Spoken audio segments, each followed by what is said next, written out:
Sa bawat tanaw ng kanayunan, sa bawat sulok ng lungsod, may mga mamamayang tahimik na nakikipagsapalaran sa hamon ng buhay. Mga manggagawang nawala ng kabuhayan, mga pamilyang umaasang muling makakabangon.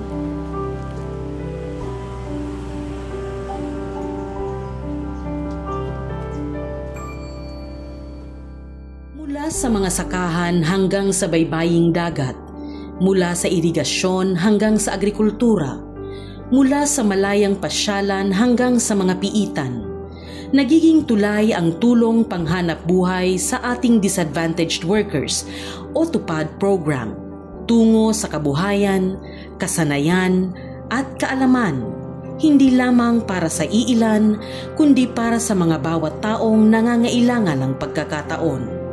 Ito ang kwento ng pagbabago, kwento ng pagkakaisa, kwento ng pag-asa.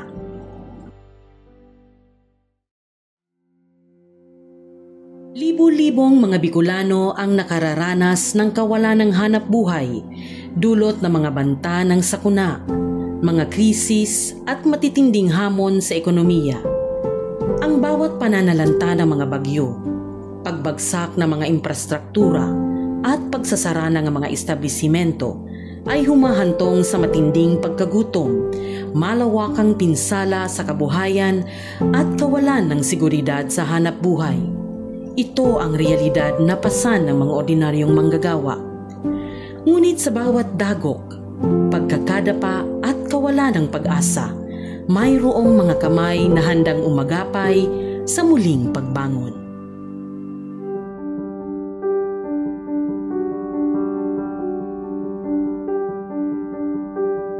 Dito inilunsad ang TUPAD Convergence Project, isang programa ng Department of Labor and Employment, katuwang ang iba't ibang ahensya ng pamahalaan na nagbibigay hindi lamang ng maagap na hanap buhay, kundi nagsisilbi ring tulay patungo sa mas matatag, mas produktibo at mas tiyak na kinabukasan para sa mga manggagawang Bicolano. Binabago ng Convergence Projects ang pananaw ng publiko na ang TUPAD ay hindi lamang simpleng paglilinis ng kalsada, kundi isang makahulugang hakbang sa paglikha ng trabaho, pagtupad sa mga layunin ng Sustainable Development Goals at pagpapalago ng lokal na ekonomiya. Layunin ng programa na mabigyan ng agarang trabaho at sustainableng hanap buhay ang mga displaced at disadvantaged workers, mga manggagawang may kapansanan, persons deprived of liberty, at iba pang mga manggagawang nasa sektor ng minorya.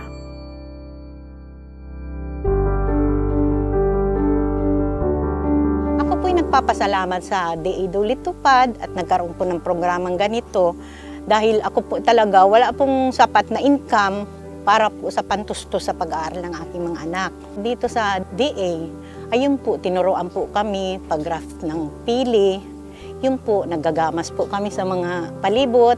Ako po yung nagpapasalamat sa Department of Agriculture at saka sa DOLE-TUPAD dahil nagkaroon po ng programang ganito para sa aming mahihirap. Ito po yung nakatulong talaga sa amin para sa aming pamilya. Ito ay malaking bagay po sa aming pamilya dahil po nakadagdag po ng yung kita. Kasi po wala po ang trabaho. Malaking bagay po yun sa amin para sa aking pamilya. Marami po siyang naitulong sa amin, sa akin dahil sa natigil nga po sa trabaho, nagkaroon ng other income. Pag natapos na yung programa, may panibago kaming mapagkukuhanan ng kita. O kaya may pagpapatuloy namin yung nasimulan naming training. Nung pumasok po ako dito, malaking bagay po kasi marami po kaming natutunan. Kagaya po ganito ng pagluluto po dito ng donut, malaking bagay po sa amin yun kasi pwede po namin i-apply yung sarili namin pang araw-araw. Magpapasalamat lang po ako sa DOLE kasi binagyan po nila kami ng trabahong libre at may bayad pa po bukod doon. Salamat po. Sana po may matulungan pa po silang maraming katulad namin na susunod po.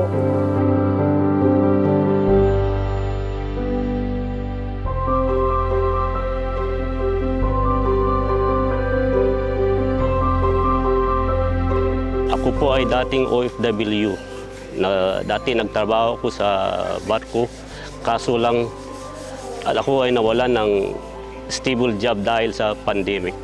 Sa ngayon, ako ay nag-aaral ng construction, painting. Dito, habang kami ay nag-aaral, may may sahod na malaking bagay sa amin para panggastos namin araw-araw. Sa kasalukuyan, daan-daang komunidad ang nakikibahagi.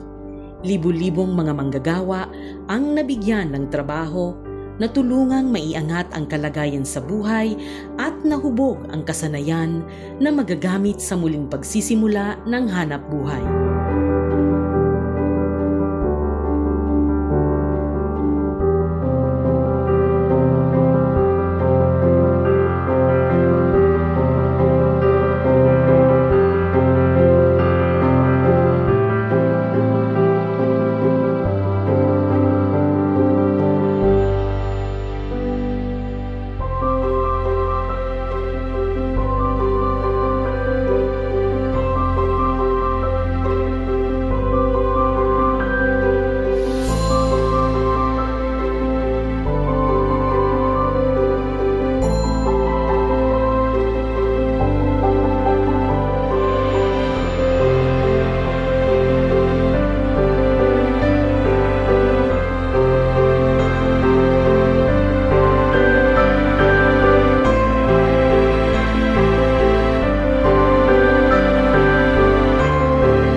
Sa pamumuno ni Secretary Bienvenido E. Laguesma, isang pangako ang isinasabuhay.